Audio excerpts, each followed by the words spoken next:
带你追查事件真相，掌握政局的变化。观众朋友，你好，欢迎加入今天的新闻大白话，我是主持人谭一文。节目一开始来介绍今天的特别来宾，首先是文大国际所教授邱毅，主持人好，大家好；国际政治专家赖岳谦，主持人好，观众朋友大家好；还有淡大战略所教授李大中。主持人好，大家好。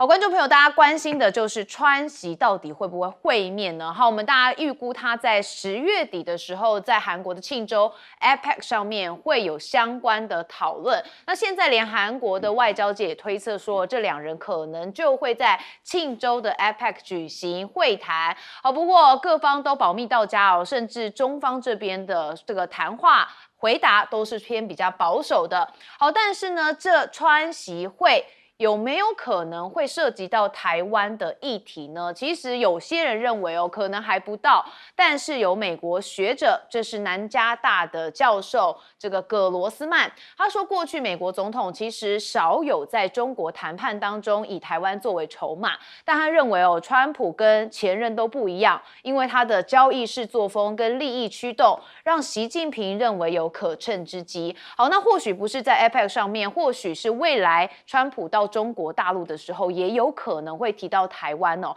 好，但是现在呢，美国希望能够停购中国大陆的食用油，因为现在就说嘛，这个中国大陆不买大豆这件事情让美国也不开心。但是中国大陆的官媒就说，好啊，没关系啊，你这样根本是拿石头砸自己脚。好，我们看到了这个玉渊谈天说，美国这个举动在报复中国不买美国大豆，但是这对中国的影响有限，而且还暴露了自身高度仰赖中国的结构性问题。好，另外中国2024年对美出口食用油只有大约是1000万美元，那即便美方停止进口，也难以对中方造成实质冲击。所以美方这个举动背后有更多的就是无计可施，没有招了啦。所以现在只能用食用油看看有没有办法扳回一城。但是你看嘛，中国大陆这边的这个样态已经感觉出来川普已经没有后面的招可以用了。好，但是呢，现在稀土这件事情也是大家比较关注的尤其这个 G7 已经同意团结应对中国稀土的出口限制那我们看到了欧盟的执委会副主席他是说G7 的财政部长们都是同意团结起来，要协调应对中国稀土出口管制的短期措施。那希望实现的就是稀土供应多元化，就是不要仰赖同一个国家、同一个市场。好，那中国将稀土成为了武器化。现在美国华府智库的学者说，稀土现在已经变成了北京推行经济外交上面的一个地缘政治工具。所以西方民主国家必须要携手合作，增加稀土的开采、加工还有精炼能力。所以稀土确实是打中了他们的要害7寸好，那中国大陆打稀土牌，当然是为了牵制美国嘛。那《华尔街日报》则说，这个师夷长技以制夷反正就是以子之矛攻子之盾啊。我是不相信《华尔街日报》会有这样子的标题啊，这是我们自己帮他设的很绕口。好，那中国大陆的商务部则说，美国曲解了渲染这个中国大陆稀土规定他们说是民用合规申请其实都可以批准，主要就是用在军事的部分才是额外的要进行比较严格的管制。好，我们看到中国大陆商务部发言人说，稀土等相关的物项都是具有明显的军民两用的属性。那中方是依法对相关的物项来实施出口管制，他认为是正当做法，而且不是针对特定的国家还有地区他说只要用于是民用的用途，还有合规的出口申请，其实都可以获得批准。好，那管制稀土出口，中国商务部也说，就是希望不要非法的流向大规模杀伤性的武器。那也回应了中美是不是会重启经贸谈判。中方这边则是说对平等磋商一直都持着开放的态度好，那中国借着稀土扼住了高端制造咽喉，也重塑了全球影响力的格局。好，所以看到呢，稀土确实现在在美中的部分还有全球都相当的关注，而且也要看后续的状况会有什么样子的改变。好，那我们看到了微博热搜跟百度热搜，这是最近在讨论哦，新西兰从韩国抢回造船订单塞给中国。好，新西兰就是所谓的纽西兰哦，然后怎么回事呢？原来是纽西兰铁路部长这边哦有证实，纽西兰政府已经将建造2艘大型渡轮的订单交给了中国船舶的集团有限公司旗下的一个广船国际。好，他们要取代哦之前被取消由韩国现代这个维普船厂所承建的 IREX 的项目。好，那他就讲到说啊，这个广船国际的专业能力跟技术能力哦，还有生产规模，已经印证了他们对于这个实物渡轮更新计划的一个高度信心。好，那当然订单来到了中国大陆之后，我们看到中国大陆网友也说哦，就反映出了世界现在对中国制造的信心跟信任，还有以专业能力、技术实力还有生产规模获得很多的这个口碑，那以及在制造业这一块中国大陆的网友说啊，我们真的赢了，也获得了很多很多的支持哦，说还赢麻了。那6个亿不要吗？因为五眼联盟国家骄傲的宣布说，2艘巨舰的订单转交给中国嘛。因为刚刚也讲到嘛，他们停止跟韩国造船来合作，也转向了中国船舶的公司。大家就说了，韩国其实背后不就是跟美国同盟吗？是美国的盟友嘛。所以呢，这个代表是不是就代表不是价格问题？纽西兰宁愿认赔也要转单给中国，那就是代表对于中国的造船实力还有地缘政治现实的一个双重认可。好，但是大家知道五眼联盟包含了有纽西兰还有美国，那这是不是也代表他们之间的内部有一些摩擦呢？甚至有没有可能五眼联盟也真的就是变成单独的在做自己的事情？好，我们先看到的是川习有可能是在韩国 APEC 上面见面。好，大家也有说是不是台湾也可能会成为讨论的话题？我们先问邱毅委员。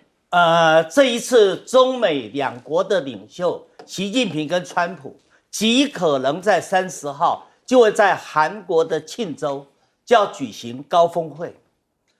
那么从这一场高峰会事前产生的风云变幻啊，你就可以探讨中美之间谈判模式的差异。美国的谈判模式在谈判之前把那个气势拉高，制造所谓的纸老虎的假象，逼得你心生畏惧而有所退让。那中国的做法呢，就很符合中国的儒家文化的中庸之道，气定神闲，出手呢也没有太重，但是一定是兵来将挡，水来土掩。所以一个高调，一个低调，这是两者的谈判模式很大的差别。那么接着要探讨美国的谈判模式里面的高调，它是高什么调呢？第一个，它针对了中国对稀土的出口管制，它就拉了欧盟，因为中国的出口管制不是只针对美国啊，它是针对全世界的国家。如果你基本上把这个稀土把它由商用把它转移到军用，制造出来可能对中国的国家安全有害的武器，那中国当然要对你管制，当然要禁啊。那你如果是商用，如果是民生用途，那你何必怕成那个样子呢？中国就说得很清楚了，王文涛说得很清楚啊，只要你不是军用，只要你不是危害到中国的国家安全，都会被核准的啊，你有什么好担心的？好，所以呢，美国的第一个方式就是拉欧盟来结盟，因为除了美国以外，欧洲的德国也受到很大的冲击啊。所以在这种情况下，第一个策略，高调策略叫结盟。第二个高调的策略就是对中国采取的报复的手段，而且才2手策略。首先说，因为你中国管制稀土出口啊，我对你的关税要课100%的惩罚性关税啊。好，那最近又提出来了，说要对中国课500%的关税，来给乌克兰做军援之用。好，帮助乌克兰继续的对抗俄罗斯的侵略。这个就是他的手段。然后川普又接着贴文说，哎呀，也不一定啦，我知道你中国的经济有困难，我也不希望落井下石啊，这就是美国的一种手段。好，那第三个，对于在中国的谈判团队里面最锐利的那一把枪，那一把刀，就是李成钢。贝森特就跑出来开始批评啊，李成钢太强势啦，那么攻击性太强啦，那么言下之意就是说，因为你李成钢太强势，以至于把谈判气氛给破坏了。好，另外昨天川普不是又提到说，他跟普京打了电话2个半小时，谈得很好，他们准备在匈牙利的布达佩斯2周后。双方之间就要进行面对面的会谈，谈什么？谈2个议题：俄乌要停战，要怎么做？第二个，美国跟俄罗斯要怎么恢复正常的经贸关系？2周后是什么时候？2周后不就是在韩国庆州中美习近平与川普要进行高峰会之后吗？他的意思告诉你，你如果中国不跟我谈拢，我要拉俄罗斯对付你哦。这就是美国一贯的谈判模式。可是你看到中国，它就是气定神闲，它就是如同中国的佛寺道一样，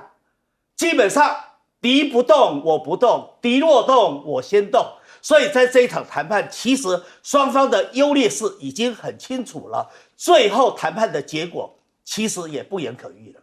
好，不动如山就代表有底气哦。我们接着问赖老师。对，这中美的这个文化真的是不同中国的最高领导人他们的基本的谈判的文化，第一个就是要解决问题，不然的话为什么要国家元首来会面？所以通常在国家元首会面之前，那一定是先经过一系列的这个幕僚的一个磋商，最后把这个决定的方案都定了，而且经过2国元首都同意以后见了面，那就是要一锤定音，一锤定江山。所以我们是要来解决问题的。但是如果解决不了问题的话，就是这一次的会谈解决不了问题，但是还是有需要会谈的时候，你会看到中国大陆的策略，谈判的策略就会，那我就定一个框架，定一个方向然后但是这是我方的一个主张，那至少让对方没有办法否定，没有办法否认，那就变成OK， 那中美的大方向、大框架出来了就这样子一个方式，这是一种谈判的一个策略。但是对美国来说的话，更多的时候谈判是一个作秀，尤其对于特朗普来说，就川普来讲，他更喜爱作秀，因为他认为作秀会让他满足一种虚荣感，然后让他得到舆论的焦点，而且显示出他长袖善舞，他的这种，但是不一定能解决问题哦。例如说阿拉斯加跟这个普丁的一个会面，最后也没解决问题那个秀演完了，你看到中东的和平峰会，哇，那个秀摆得很大嘛，把各国的不是各国，他的盟友的领导人都排站，然后这样一个一个唱名点名，好像他是大班长一样但是有没有解决问题？没有，我们都知道又打起来了好，所以我个人认为这是中美文化上的一个差异。那因此目前来看的话，你说这2国的元首一旦见面以后一锤定音，可能性就不大了。我们觉得后面的方向的可能性反而比较高。第二个就是有关于台湾的问题，我个人这是我个人认为，我觉得大陆不会让台湾问题成为一个交易的筹码，所以我觉得美国的这个学者分析很明显的，他对大陆了解不够多。大陆的态度就是台湾是一个底线，台湾的问题你没处理好，那我们2国的关系走不下去。也就是说，你美国如果对台湾的问题，例如说你不反独，你最底线就是不支持台独。但是我的基本态度就是你要反对台独，如果你做不到这一点，那我们2个走不下去了，那就是继续斗嘛那大陆的态度就很明白，所以不是交易的筹码，他弄错了。食用油这个部分也就是地沟油，我觉得这个川普搞了一个大乌龙，让自己变成全世界的笑话。这代表什么？代表他没有筹码了。稀土这一招杀得很凶，杀得很狠，而且事实上也已经杀到他的一个根本了我觉得最后一个问题就是有关于造船工业，60%全世界份额的造船工业，你认为戴奇的那样的一招特别调查301就能够把中国的造船业打趴？戴奇你也太天真了，所以川普你也太天真了，用的这个馊主意。好，大钟教授。对，我想那个从上个礼拜10月9号、10月10号，中国大陆商务部跟海关总局一连颁布这个6个新的一个公告之后，其实如果看中国大陆官方的一个讲法包括商务部的一个公告声明，发言人其实大概有几个重点了。但是最新的讲法是说这个所谓的稀土的这个出口的一些管制或是长臂管辖或是要求有所谓的这个要审批的过程。他说这个是没有必要大惊小怪，而且你不要恶意扭曲中国的政策，只要是合乎规范，而且是民用，基本上不是有问题。那第二点这个北京的讲法是说，美国你也不要双重标准，因为你在做这种长臂管辖，运用外国这个直接产品规则在对付中国大陆，其实已经由来已久。川普1.0时候就用得非常这个如火如荼到拜登到现在都没有放手过。那我们也是因应这样的做法去做，那何错之有？那第三个中国大陆的反击的方式就是说，他认为他有理了，意思是说从第4轮美中经贸谈判在马德里谈判之后，他认为短短的在3个多礼拜，美国的动作是没有停过，意思是有点在违背当时双方的一个默契了。未必是行诸于文字，但是在谈判过程当中，你不要再有新的一个扩大对中国大陆的管制、制裁，包括实体名单。可是从9月中到这个上个礼拜10月9号之间，中国大陆至少被美国公布3波的这个实体名单的扩大，而且里面的范围是林林总总从半导体到无人机到航太等等都有。那同时中国大陆也说你还在收紧很多对中国大陆的政策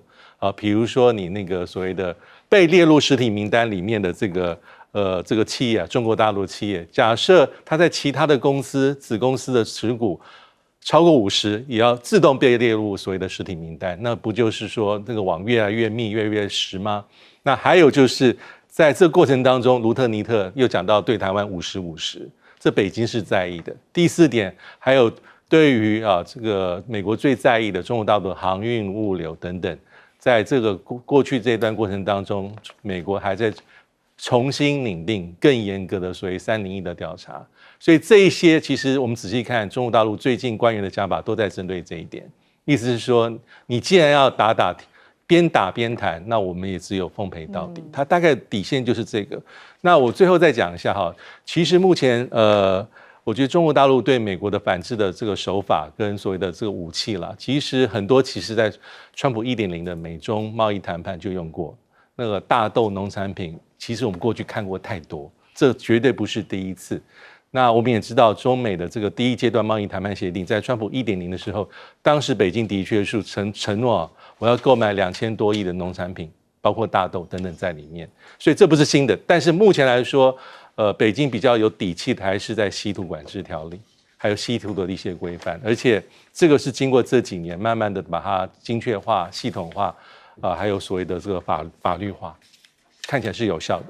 所以很多人说，中国大陆其实在川普要上任之前，他其实早就已经超前部署，在抓到底什么东西可以对付美国。好，我们休息一下，马上回来。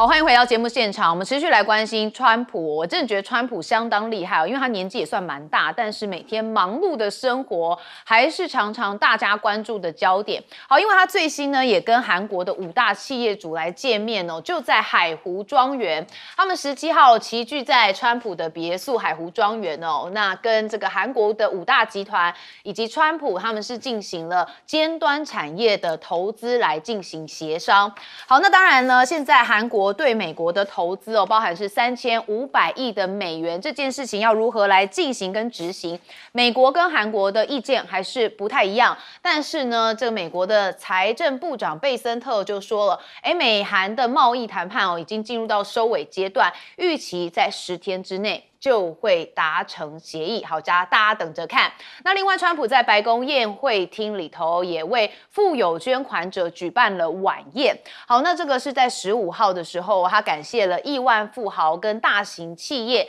为他在白宫新建的2亿5千万美元的宴会厅来提供捐款。好，那川普在加密货币上面得意哦，在高尔夫球场失意啊，因为呢，他们川普家族支持的加密币业务包含了民营币、稳定币跟卡片交易、去中心化的金融平台等等哦。根据英国的《金融时报》的报道调查，川普跟第一夫人梅兰妮亚的民营币，哇，为他们带来了4.27亿美金哦，真的是很会赚。当了总统之后还要继续赚。好，那华尔街靠川普赚翻哦，因为光是这个Taco 的交易哦，神操作惊人的投报率也曝光了，说如果跟着这个进来出去之后，就可以高达12%的这个报酬率。说如果被动的投资持股的话，这个报酬几乎是持平的。好，或许有很多观众朋友一定很有感觉哦，跟着川普这个跟进跟出的感觉哦，实在是非常的好。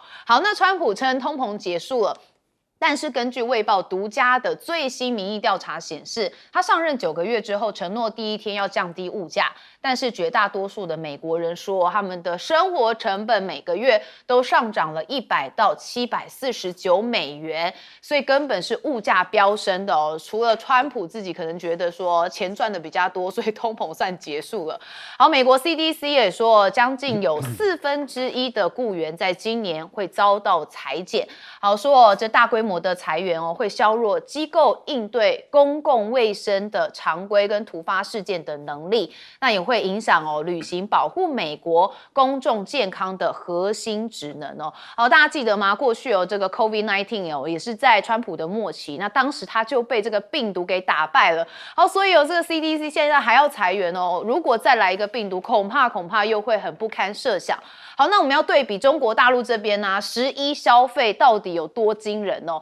有超过8000亿人民币哦，尤其重庆非常的夯，是吸金王。好，我们来看数据哦。根据最新的统计，今年11国庆跟中秋假日8天来看，全中国大陆国内出游是8.88亿人次，较去年来比是增加了1.23亿人次哦。那国内的总花费也是增加的哦，所以整个看起来经济非常的好。那贝克汉也到了上海哦，但是发现说，他去找拉布布想买，结果买不到，很无奈啦。就网友说啊，他都抢不到了，那所以我现在抢不到，我也很释怀啊。那拉布布有多夯呢？之前哦，苹果执行长库克也收到了拉布布娃娃，甚至还拿着 iPhone 17 Pro， 也代表说拉布布很夯之外，大家也有钱来买拉布布哦，这个一直不便宜哦。好，人民币的中间价也创了1年来的新高哦，说这1年之内累计涨了超过900点。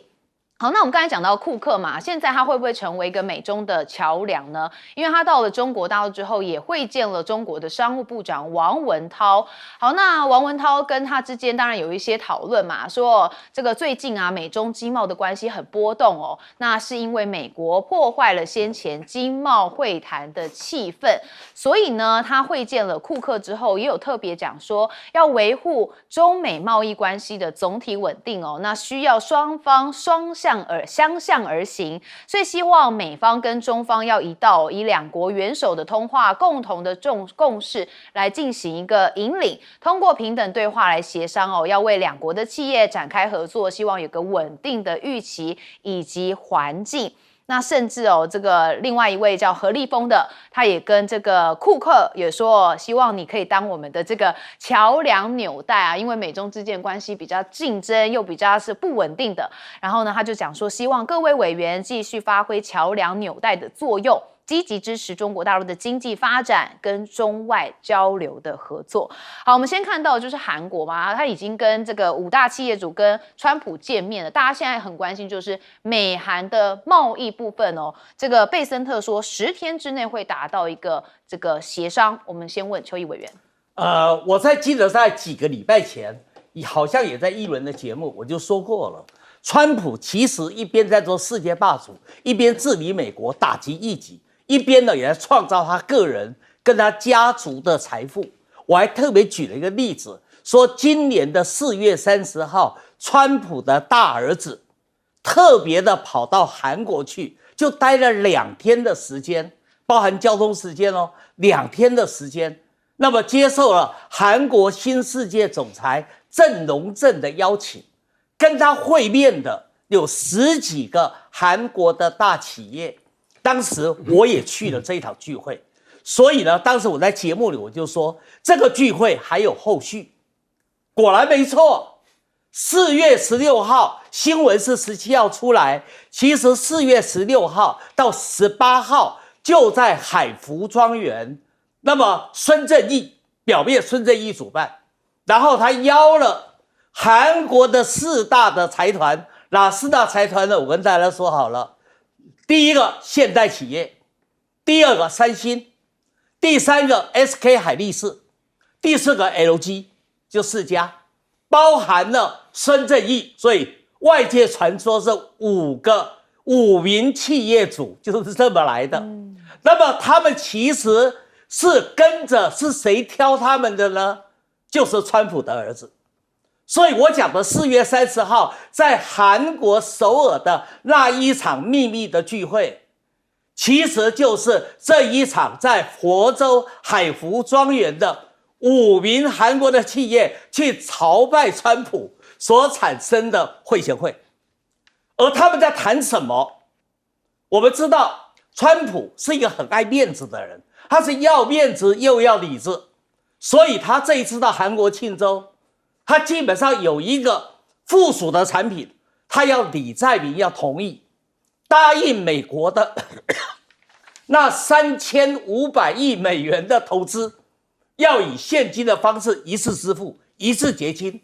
可是李在明说没有办法啊，我的外汇存底就是4100亿美元啊，我哪有办法一下子给你3500亿美元呢？我给你3500亿美元，我韩国的经济金融就垮掉啦。所以他现在采用一种迂回包抄的方式，用韩国的大企业。你们知道韩国的大企业在韩国的政治、经济、商业上面的影响几乎到了无远弗至的地步，所以他是用这个方式要来逼迫李在明屈服。这也是川普为他这一次到韩国庆州 APEC 峰会行的事前的一个很重要的重锤准备啊！原来每一件事情都有相关联性哦，赖老师。川普运用他个人的总统的权利，还有运用他关税的手段啊，你可以看到他为他个人跟为他的家族怎么样的去捞个人跟家族的利益啊。你甚至已经看到了这个印尼的总统普拉博沃可以公开的在这个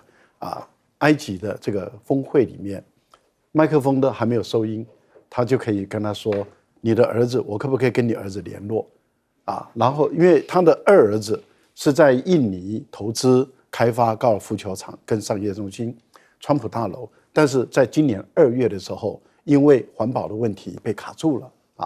那他等于是说，我把这个人情做给你，让你的儿子可以赚钱，而且还可以到这个印尼的巴厘岛去开发，因为普拉博沃想把印尼的巴厘岛打造成为另外一个亚洲的金融中心，那你就可以大发利市。你可以看到他利用他的权力、关税等手段，为他个人跟家族捞这么多的利益中，如果川普在台湾是这样做的话，你觉得台湾人怎么看这个问题？坦白说，到今天为止，柯文哲检察官还没有真的拿出一枪毙命的，就把人家关了1年多了。但是如果是川普呢？那我到现在没有听到民进党有人对于川普的操守清廉有任何批评哦，这个就是双标了嘛，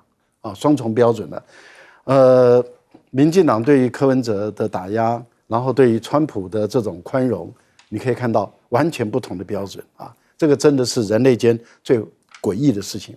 那华尔街为什么很爱川普呢？因为他太可预测性了，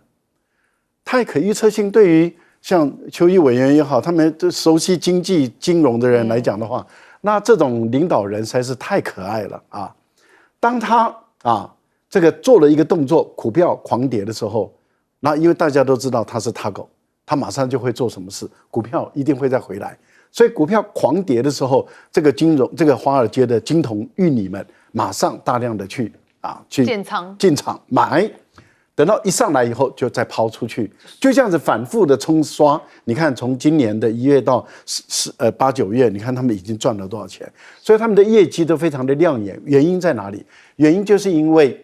川普太可预测了。很多人说他不可预测，没有，他太可预测了，所以他已经被华尔街的这些人、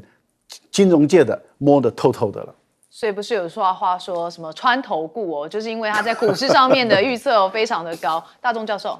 对啊，我觉得以美国的角度来讲啊，可能他在今年这个川普任内所开启的这么多的这个关税战、贸易谈判等这么多的对手里面，因为中国大陆应该是真正比较等量齐观的对手，所以跟中国大陆之间的较量会比较长期。那美国的很多的手法看似有时候比较急性式，但其实也蛮细致的。那我觉得你看那个川普跟贝森特这一阵子的讲话，其实就是黑白脸的互用，唱双簧了。有时候可能川普凶了一些，那贝森特就说：“哎，这个如果这个稀土管制条例这个措施搞定了，还是可以见面啊。”那有些时候呢，可能贝森特就突然放出一些话，比如说他点名这个李成钢，我觉得是非常的罕见啊。因为李成钢那是8月份的事，他在第3轮跟第4轮之间，李成钢是中国大陆商务部副部长，中国大陆的对外谈判的代表，他去了一趟这个美国，基本上双方那时候定位的是技术性磋商，但现在已经是10月份，他突然拿出来讲说李成钢不请自来，而且风格很战狼，不可取。这个就是很典型美国在谈判的一种主要策略。那尤其是在川普，他基本上他会不会攻击对手？会。但他基本上绝对不会碰触的是对方领导者，这也是国际关系比较常见。那川普更是如此，他不会批判习近平，也很少直接批判普亭，有批判过金正恩，但是也很少直接批判过金正恩，因为他要保留一些所谓的弹性，收放之间。我觉得这就是所谓的这个川普的一个主要的风格。那还有就是因为苹果的库克访问中国大陆，接连见了这个何立峰啦，这个副总理，还有这个商务部长王文涛啊。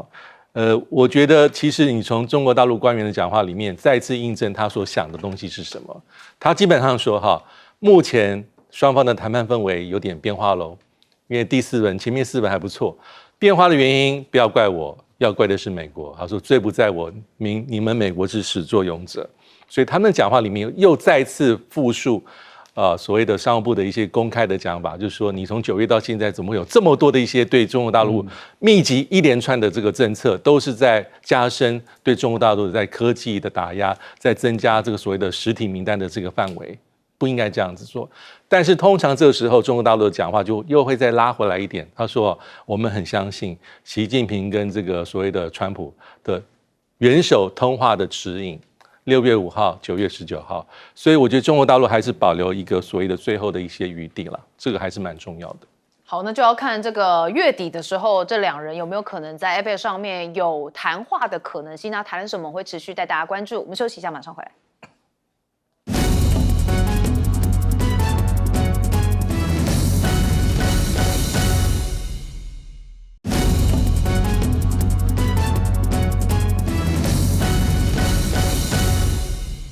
好，川普还没有跟习近平会面，但是他先跟普京来通话了。好，所以说是双普他们可能要会面吗？我就说嘛，这川普真的很忙哦，虽然他年纪大，但是看起来老当益壮。好，他跟泽伦斯基会谈的前夕其实他说这2周之内要跟普京举行了匈牙利的峰会。好，我们就先听川普怎么讲。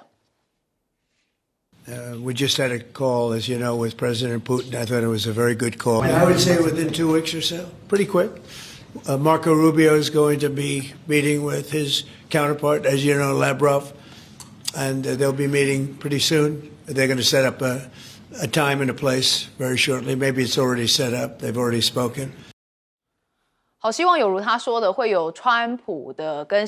跟普京之间的对话不过我们看到了普京的高阶幕僚这边是讲说，他们2人讨论在布达佩斯举行峰会的事项也说这通话非常的充实跟坦诚，而且是川普提议要在布达佩斯会面的。好，那匈牙利的总理奥班就说，他们2人的会面计划对全世界爱好和平的人来说是很棒的消息。他说他们已经准备好了。好，但问题是是不是因为川普之前讲了战斧飞弹这件事情哦，让普京吓到，所以上了谈判桌呢？好，我们看到川普怎么说他们的通话。他说，他当天下午在椭圆石办公室受访，就暗示说，目前没有计划立即向乌克兰提供战斧飞弹。好，又丢了又 tackle 了吼。好，他透露说，跟普京有稍微谈过战斧飞弹，并强调美国也有需求，所以他说，我们不能把自己的资源都用光。战斧飞弹非常重要，非常强大，非常准确，非常好，但我们也需要。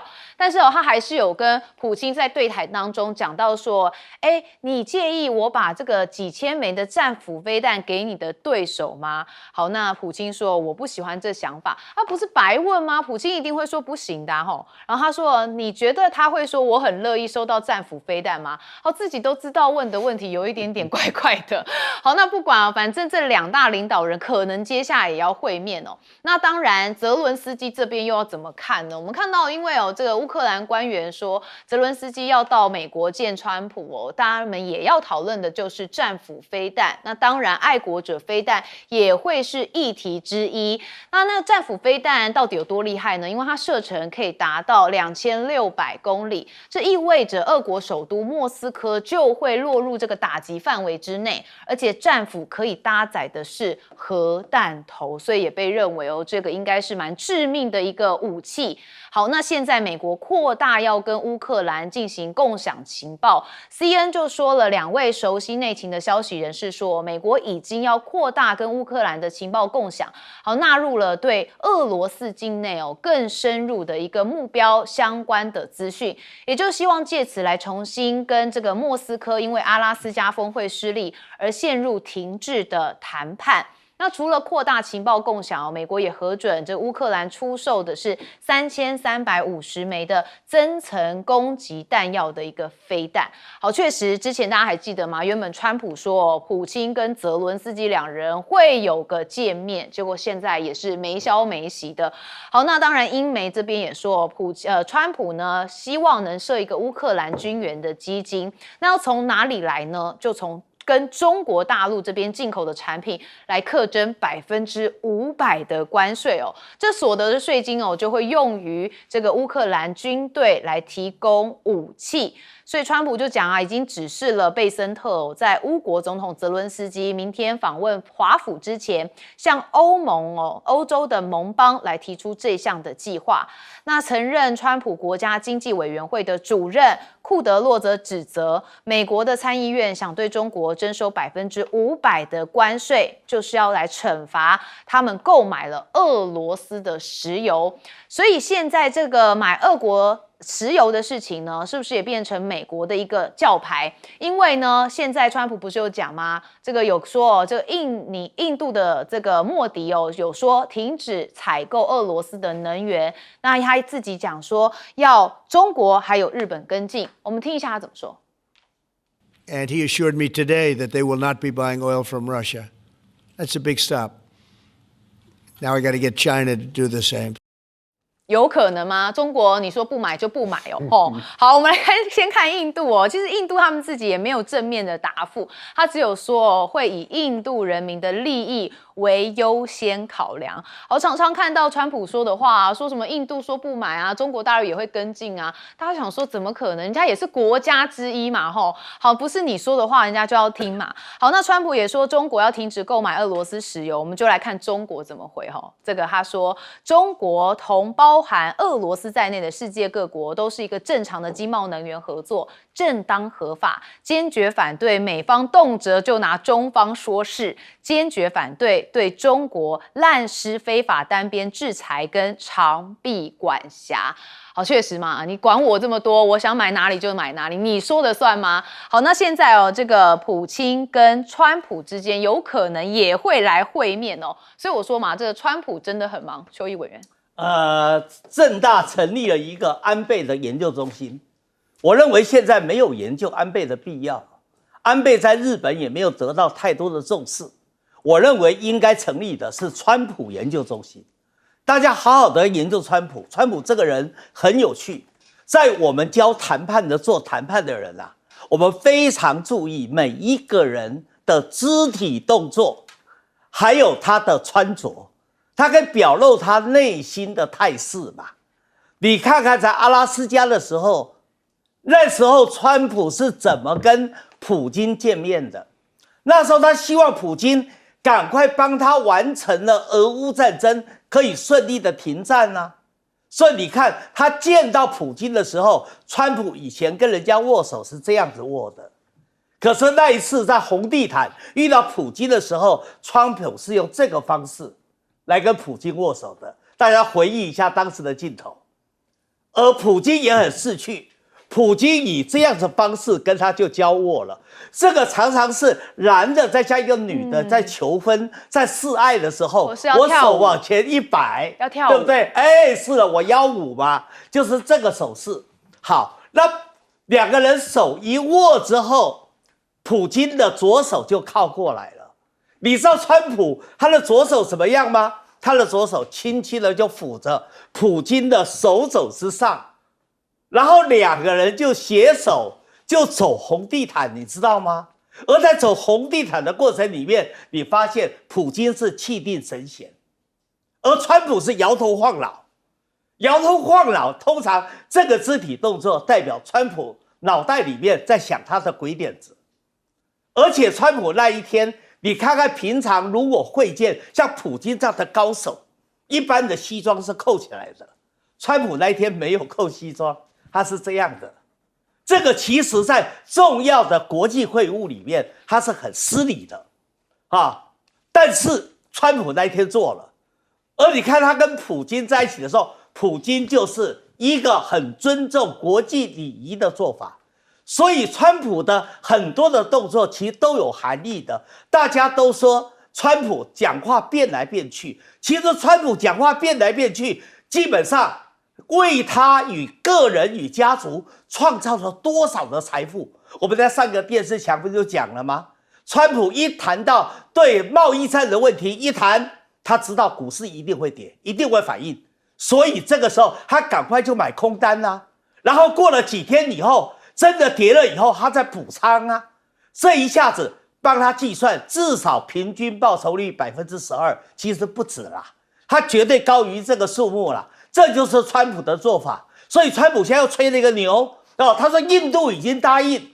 不向俄罗斯买石油，中国会跟进，真的吗？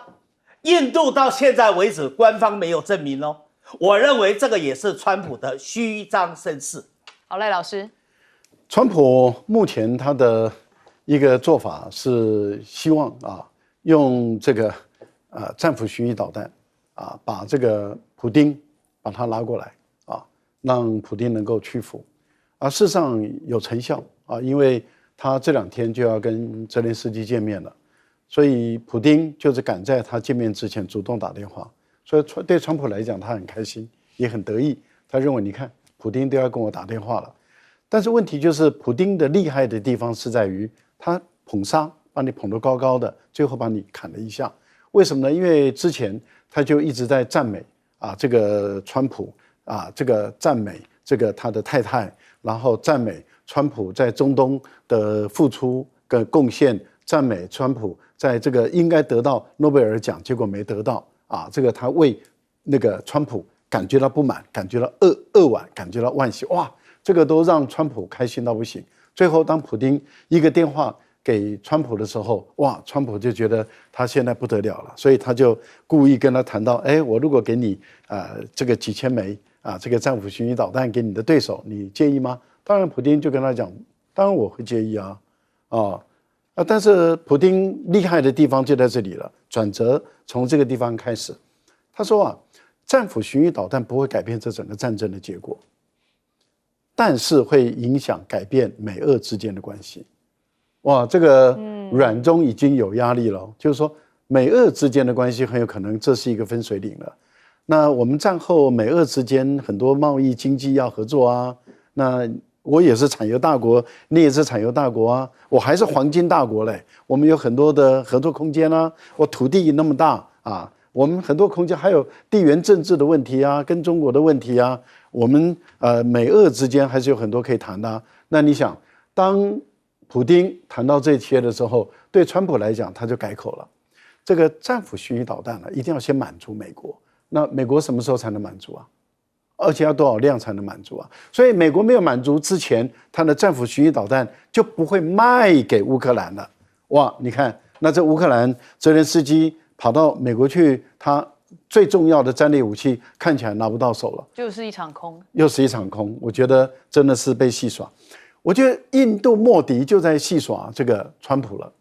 这个石油可以不买啊，但是我们原来定的合约还是要走啊。石油没那么简单的，你也知道，你们美国也是卖石油的，我们这个条约啊，我们买卖的都是长期约啊。长期约不能说解约就解约啊！你等我走完，请问一下，乌克兰战争还要走3-5年吗？还是要走2-3年？那如果走不到那么久的话，那 OK 啊，停战了以后我继续买啊。好，大钟教授，对，我觉得因为川普毕竟就是有很强烈的个人风格哈，因为他1月20号就任，